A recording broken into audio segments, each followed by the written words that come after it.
18 வயசுல எங்களுக்கு ஓட்டுரிமை கொடுக்க முடிஞ்சவங்களால துப்பாக்கிக்கு உரிமை கொடுக்க முடியாதா சார்? துப்பாக்கியா?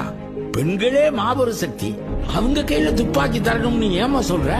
ஓ, அப்ப கையில கரண்டி மட்டும் கொடுத்து சமைக்க சொல்லலாமா? நான் அப்படி சொல்ல.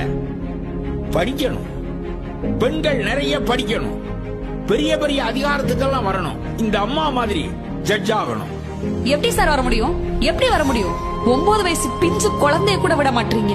ஒருத்தர் மட்டும் இல்ல, கூட்டம் கூட்டமா சேர்ந்து நாசம் பண்றீங்க.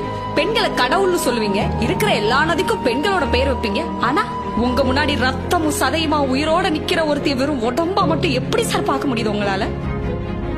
நித்த செத்து பொழைக்கிறோம் சார். இருட்டா இருக்கே, அங்க போனா 4 பேர் வருவானோ? ரோட்ல ஆள் நடமாட்டலையே, இங்க போனா 10 பேர் முளைப்பானோ?